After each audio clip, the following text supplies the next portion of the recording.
Hello, good morning दोस्तों। आज हम लोग UP triple S C PET का प्रैक्टिस सेट सॉल्व करेंगे। तो हम एक यहाँ पे क्वार्ट्स पढ़ लेते हैं। ज़िंदगी में कभी किसी को दोस्त मत दीजिए। अच्छे लोग खुशियाँ लाते हैं और बुरे लोग तजुर्बा दे जाते हैं। ठीक है, तो इसी के साथ हम अपनी क्लास को शुरू करते हैं। आइए देखते हैं। हेलो, गुड मॉर्निंग दोस्तों, राधे राधे। चलो, आज हम लोग UP triple S C PET का जो प्रैक्टिस सेट है जीके का, उसके हम लोग कुछ क्वेश्चंस देख लेते हैं। तो इसमें कुछ हिस्ट्री के, कुछ ज्योग्राफी के और कुछ कॉन्स्टिट्यूशंस के क्वेश्चंस लिए गए हैं। तो हम देखते हैं, आइए देखते हैं। सबसे पहला क्वेश्चंस क्या है यहाँ पे। ऋग्वैदिक काल में आर्यों का मुख्य व्यवसाय क्या था। क्वेश्चन क्या है हमारा, ऋग्वैदिक काल में आर्यों का मुख्य व्यवसाय क्या था। तो ऑप्शन क्या क्या है, शिल्पकारी, व्यापार, खेती, पशुपालन। तो जो वैदिक सभ्यता थी वो कितने भागों में बटी हुई थी, दो भागों में, ऋग्वैदिक काल और उत्तर वैदिक काल। तो जो ऋग्वैदिक काल था वो 1500 से 1000 बीसी तक था और उत्तर वैदिक काल 1000 से 600 बीसी तक था। तो उन्होंने ऋग्वैदिक का पूछा, तो ऋग्वैदिक काल के लोग का मुख्य व्यवसाय क्या था, तो उनका मुख्य व्यवसाय था पशुपालन। और उत्तर वैदिक काल का मुख्य व्यवसाय क्या था, वो लोग करते थे कृषि। तो यहाँ तक समझ में आ गया। नेक्स्ट नंबर क्वेश्चन देख लेते हैं। क्वेश्चन नंबर सेकेंड क्या है, क्वेश्चन नंबर सेकेंड है बिम्बिसार के बाद कौन उत्तराधिकारी बना। तो ऑप्शन है अशोक, अजातशत्रु, समुद्रगुप्त, चंद्रगुप्त। तो बिम्बिसार के बाद कौन उत्तराधिकारी बना था, तो बिम्बिसार के बाद कौन उत्तराधिकारी बना था, अजातशत्रु, जो कि बिम्बिसार का ही बेटा था। ये जो बिम्बिसार था वो हर्यक वंश का संस्थापक था। बिम्बिसार कौन था, हर्यक वंश का संस्थापक। हर्यक वंश कब से कब तक, 544 बीसी से 412 बीसी तक चला था। और ये बिम्बिसार इसका पहला शासक था जो जिसने कि 544 बीसी से 492 बीसी तक शासन किया। इसके बाद इसका पुत्र अजातशत्रु राजा बना जो 492 से 460 बीसी तक रहा। इस वंश को हम पितृहंता वंश भी कहते हैं। मतलब इस वंश में क्या हुआ, हर एक बेटे ने अपने पिता को मार के ही गद्दी हासिल की थी। तो अजातशत्रु ने भी अपने पिता की हत्या की थी, जो कि गौतम बुद्ध के चचेरे भाई देवदत्त के कहने पर इन्होंने की थी। अब अजातशत्रु के शासनकाल में क्या हुआ था, इन्होंने अजातशत्रु के शासनकाल में पहली बौद्ध संगति हुई थी, जो कि कब हुई थी, 483 ईस्वी में राजगृह में। ठीक है, यहाँ तक समझ में आ गया। Next number question, question number third देख लेते हैं। मराठी योद्धा शिवाजी के पिता कौन थे। क्वेश्चन है हमारा, मराठी योद्धा शिवाजी के पिता कौन थे। ऑप्शन है शहाजी, संभाजी, पेशवा, नानाजी। तो हमारा आंसर क्या सही हो जाएगा, Shahaji. Next number question, question number 4 देख लेते हैं। क्वेश्चन नंबर 4 क्या है, इसके साथ भारत में ब्रिटिश का फ्रांसीसी चुनौतियों का अंत हुआ। जो ब्रिटिश लोग थे, ब्रिटिश लोगों ने फ्रांसीसी चुनौतियों का अंत किया। तो कौन सा था, प्लासी का युद्ध, बक्सर का युद्ध, वांडीबास का युद्ध या श्रीरंगपट्टनम का युद्ध। तो जो प्लासी का युद्ध, तो इसका पहले इसका आंसर देख लेते हैं। फ्रांसीसियों का जो चुनौतियों का जो अंत हुआ था वो किसके साथ हुआ था, तो वांडीबास के युद्ध के साथ हुआ था। वांडीबास का युद्ध कब हुआ था, वो हुआ था 1760 ईस्वी में। ठीक है, अब प्लासी का युद्ध भी, अब हमें जब ये भी सारे दिए गए तो इन सबको हम देख लेंगे। तो क्या है, प्लासी का युद्ध, प्लासी का युद्ध कब हुआ था, 23 जून 1757 ईस्वी में। और बक्सर का युद्ध कब हुआ था, 23 अक्टूबर 1764 ईस्वी में। और श्रीरंगपट्टनम का युद्ध हुआ था 1792 में, जो कि तृतीय आंग्ल मैसूर युद्ध के बाद हुआ था। ठीक है ना, यहाँ तक समझ में आ गया। Next number question, question number 5। और आप लोग इस वीडियो को पूरा अंत तक देखिए। लास्ट में मैं यहाँ कुछ इंपॉर्टेंट चीज़ें हैं वो आपको आपके साथ शेयर करूँगी और आप इसको स्किप मत कीजिएगा। यहाँ से आपको कुछ ना कुछ एक्स्ट्रा नॉलेज ही प्राप्त होगी।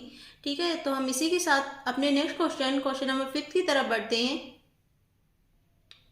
क्वेश्चन 5वां क्या है, देख लेते हैं। 1857 के विद्रोह के दौरान भारत का गवर्नर जनरल कौन था। जब 1857 का विद्रोह हुआ था उस समय भारत के गवर्नर जनरल कौन थे।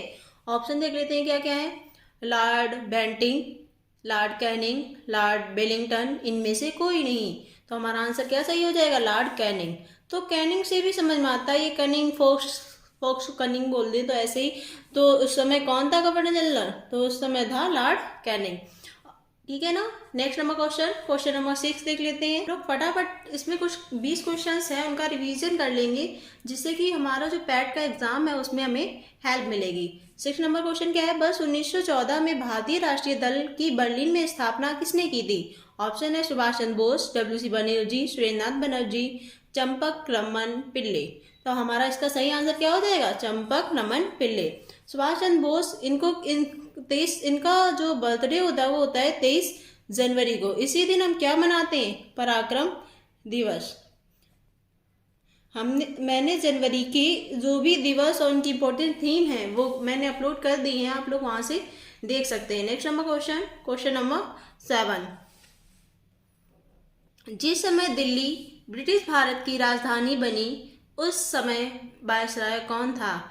जिस समय पहले दिल्ली है भारत की जब राजधानी बनी तो उस समय भारत का वायसराय कौन था? तो ऑप्शन क्या क्या है? Lord Curzon, Lord Hardinge, Lord Minto, Lord Wavell. तो हमारा सही आंसर क्या हो जाएगा? हमारा सही आंसर हो जाएगा लॉर्ड हार्डिंग। क्या हो जाएगा? Lord Hardinge. जॉर्ज पंचम उस समय भारत आए हुए थे, तो तभी दिल्ली को 1911 ईस्वी में इसकी घोषणा की गई कि दिल्ली को भारत की राजधानी बनाएंगे, और 1912 ईस्वी में राजधानी बनकर तैयार हो गई थी। ठीक है ना। लॉर्ड कर्जन ने क्या किया? लॉर्ड कर्जन के समय 1905 ईस्वी में बंगाल का विभाजन हुआ था। यहां तक समझ में आ गया सबको? नेक्स्ट नंबर क्वेश्चन देख ले, क्वेश्चन नंबर 8वां क्या है? एओयूम के संबंध में निम्नलिखित में से कौन सा कथन सही नहीं है? ऑप्शन क्या क्या है?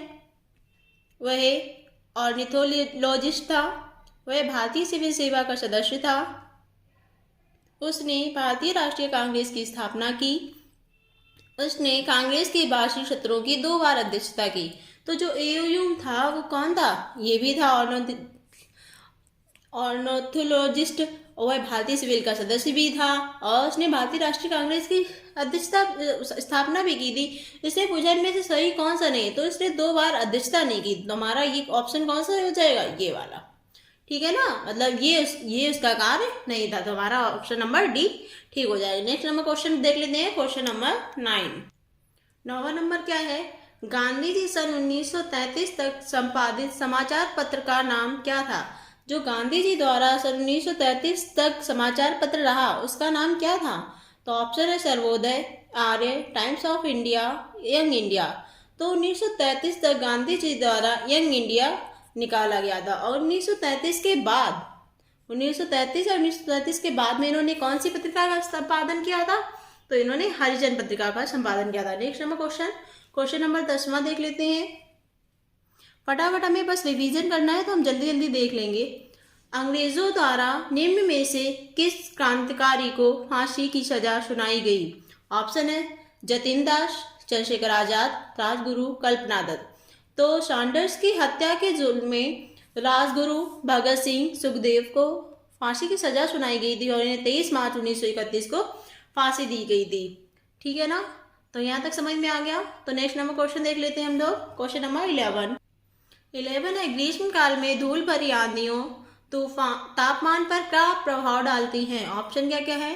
तापमान को थोड़ा बढ़ाती हैं, तापमान को घटाती हैं, तापमान को बहुत अधिक बढ़ाती हैं, या कोई प्रभाव नहीं डालती हैं। तो इसका आंसर क्या सही हो जाएगा? क्या होता है, जब जो धूल होती है हमारी वो कम आर्द्रताग्राही होती है, जिन पर वायुमंडलीय जलवाष्प का संघनन होता है। इस प्रक्रिया से क्या होता है? बादल बनते हैं और वर्षा होती है। और क्या होता है? धूल कण जो है सूर्य ताप घटाते हैं तथा उसे परावर्तित करने में हमारी हेल्प करते हैं। तो ये क्या करते हैं? सूर्य का ताप को घटाते हैं। तो हमारा आंसर क्या सही हो जाएगा? ये तापमान को घटाते हैं। नेक्स्ट नंबर क्वेश्चन नंबर 12 देख लेते हैं, क्या है? विषुवत रेखा के समांतर काल्पनिक रेखाओं को क्या कहते हैं? क्या होता है? विषुवत रेखा के समांतर काल्पनिक रेखाएं क्या कहलाती हैं? ये होता है, इसे विषुवत रेखा या भूमध्य रेखा बोलते हैं। तो इसके समांतर ये जो काल्पनिक रेखाएं इन्हें क्या बोलते हैं? इन्हें बोलते हैं हम अक्षांश। क्या बोलते हैं? अक्षांश। ठीक है ना। तो उसने यही पूछा, इन्हें क्या बोलते हैं, अक्षांश। तो अक्षांश कभी कभी पूछ लेता है कि अक्षांश की संख्या कितनी होती है। तो अक्षांश की देखो, यहाँ से लेकर यहाँ तक जो है, वैसे तो 90 काउंट करते हैं, लेकिन एक कम हो जाती है, तो इधर 89 और इधर 89 और एक ये वाली, तो ये कितनी हो गई। तो इन्हें काउंट कर लेते हैं। तो हम देख लेते हैं, 179 होती हैं। ठीक है, नेक्स्ट नंबर क्वेश्चन नंबर 13 क्या है, गारो और खासी जनजातियां मुख्य रूप से पाए जाते हैं मणिपुर, मेघालय, मिजोरम, छोटा नागपुर। तो गारो, खासी और एक जयंतिया, ये तीनों जो जनजातियां हैं वो कहाँ पाई जाती हैं, हमारी मेघालय में। Next number question number 14, Raisina हिल कहाँ है, नई दिल्ली, श्रीनगर में पहाड़ी रूप जिसे पहाड़ी शंकराचार्य के रूप में भी जाना जाता है, या नेक्स्ट ऑप्शन, वह जगह जहां जम्मू और कश्मीर के डोगरा शासकों ने अपने किले निर्मित किए। ऑप्शन नंबर 4, कन्याकुमारी में सैल रूप जहां स्वामी विवेकानंद की प्रतिमा स्थापित थी। तो हमारा आंसर क्या सही हो जाएगा, नई दिल्ली। रायसीना हिल कहाँ है, नई दिल्ली में। यहाँ पर क्या है, यहाँ पर राष्ट्रपति भवन का निर्माण किया गया। राष्ट्रपति जो भवन है वो यहीं पे स्थित है। ठीक है ना, रायसीना पहाड़ी के पास। नेक्स्ट नंबर क्वेश्चन नंबर 15 देख लीजिए। नंबर 15 है, सबसे पुरानी चालू परिष्करणशाला या रिफाइनरी कहाँ है। तो ऑप्शन है बहामास, बशरा, डिगबोई या टेक्सास। तो हमारी सबसे पुरानी जो रिफाइनरी है वो कहाँ है, टेक्सास में। जो कब बनी थी, 1934 में। ये पूछ दिया जाता है टेक्सास है कहाँ, तो ये अमेरिका में है। कहाँ है ये, एक अमेरिका का एक राज्य है। ठीक है ना। नेक्स्ट नंबर क्वेश्चन नंबर 16 देख लेते हैं। क्या है, किसका सबसे अधिक प्रभाव भारतीय संविधान के आपातकालीन उपबंध के ऊपर है। तो ऑप्शन है भारत सरकार के अधिनियम 1935, जर्मनी का बेईमान संविधान, संयुक्त राज्य का संविधान, कनाडा का संविधान। तो ये क्वेश्चन आप लोग ऐसे ही कर लेंगे अगर आपको पता होगा कि आपातकालीन उपबंध कहाँ से लिए गए। तो वो आपातकालीन उपबंध कहाँ से लिए गए, जर्मनी से। तो हमारा इसका आंसर क्या हो जाएगा, जर्मनी का बेईमान का संविधान। यहाँ तक समझ में आ गया आप सभी को। तो हम लोग नेक्स्ट क्वेश्चन की तरफ बढ़ते हैं। हमारे इस वाले सेट में हम 20 क्वेश्चंस का रिवीजन करेंगे। तो क्वेश्चन नंबर 17 देख लेते हैं। संविधान प्रारूप समिति के समक्ष प्रस्तावना का प्रस्ताव किसने रखा। ऑप्शन है जवाहरलाल नेहरू, भीमराव अंबेडकर, BN राव, महात्मा गांधी। तो प्रारूप समिति के समक्ष प्रस्तावना का जो प्रस्ताव रखा था वो किसने रखा था, जवाहरलाल नेहरू ने।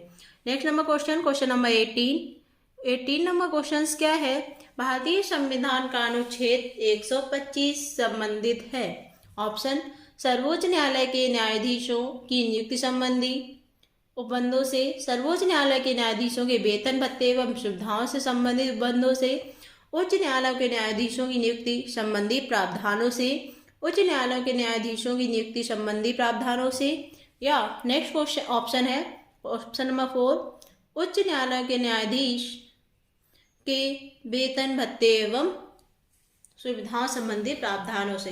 तो हमारा इसका 125 आर्टिकल किससे संबंधित है, तो वो हमारा संबंधित है सर्वोच्च न्यायालय के न्यायाधीशों के वेतन एवं सुविधाओं से संबंधित। ठीक है ना। नेक्स्ट नंबर क्वेश्चन, और इस एक्सरसाइज इस सेट के हमारे लास्ट ये 2 क्वेश्चंस बचे हुए हैं, इन दोनों को हम लोग देख लेंगे। तो क्या है, 19 नंबर, भारतीय संविधान का कौन सा अनुच्छेद मुफ्त कानूनी सहायता और समान न्याय प्रदान करता है। बहुत ही इंपॉर्टेंट क्वेश्चन है, इसे इंपॉर्टेंट डाल लीजिएगा। तो क्या कहा गया कि मुफ्त कानूनी सहायता और समान न्याय प्रदान करता है। तो हमारा आंसर कौन सा सही हो जाएगा, 39A। नेक्स्ट क्वेश्चन, राष्ट्रपति अध्यादेश किस अनुच्छेद के तहत लगाता है। ऑप्शन है 75, आर्टिकल 123, 101, 213। तो हमारा आंसर क्या सही हो जाएगा, 123 के तहत राष्ट्रपति अध्यादेश लगाता है। और 213 के तहत कौन लगाता है, तो ये लगाता है हमारा राज्यपाल अध्यादेश। यहाँ तक समझ में आ गया। तो ये आज की क्लास के हमारे 20 क्वेश्चंस थे जिनका हमने फटाफट रिवीजन कर लिया है। चलिए अब हम लोग मिलेंगे अगली नेक्स्ट क्लास में। तब तक के लिए धन्यवाद।